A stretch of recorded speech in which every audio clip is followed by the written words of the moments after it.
આવી નિર્દોષ નિખાલસ બુદ્ધિ, નિર્મલ બુદ્ધિ હશે તો ભગવાન આપણો પુકાર સાંભળશે.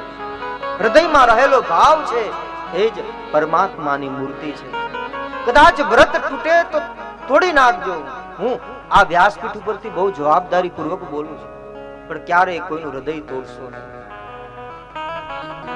કોઈ એક સંત, હું ભૂલતો ન હોઉં તો સંત ફરીદનું એ વાત છે. એ ગામમાં એક માતા રહેતી, એમનો નાનો દીકરો, એમનો પતિ ગુજરી ગયેલો, મજૂરી કરી અને પોતાનું ગુજરાન ચલાવતી. ગામમાં જેમનો આશ્રમ પહોંચેલા સંત મહાપુરુષ,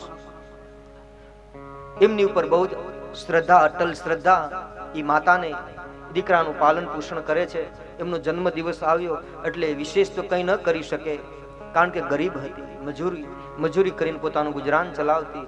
એટલે મનમાં વિચાર કર્યો કે એ સંતને જલેબી બહુ ભાવે છે, એટલે સંત ફરીદ માટે 5 રૂપિયાની જલેબી લઈ અને જાય છે કે આ પ્રસાદી જો એ સંત લઈ લે તો મારા દીકરાનો જન્મ દિવસ ઉજવાય જાય. એ સંત પાસે જાય, જલેબી ધરે છે. બાપજી, આજ મારા દીકરાનો જન્મ દિવસ છે, એને આશીર્વાદ આપો. આ જલેબી તમે ગ્રહણ કરો તો આ મારા દીકરાનો જન્મ દિવસ ઉજવાય જાય, આશીર્વાદ મળી જાય. ત્યારે સંતે કહ્યું કે બેટા, મારી અત્યારે વ્રત ચાલે છે, અનુષ્ઠાન ચાલે છે. ત્યારે માની આંખો છલકાઈ ગઈ. કહે, માફ કરજો બાપજી, હું કઈ સેવા તો કરી ન શકી, પણ તમારા વ્રતો તોડાવવા માટે આવી છું. અમે ગરીબોના ભાગ્ય ગરીબ જ હોય છે, અમને માફ કરો. માં રડે છે એટલે દીકરો પણ રડવા લાગ્યો. માને જોઈને પાછા પગલે પાછી વળી માતા, દીકરો એની પાછળ ચાલે છે. એટલે સંતનું હૃદય એકદમ દ્રવી ગયું. એ સંતે કહ્યું કે માતા, લાવ જલેબી.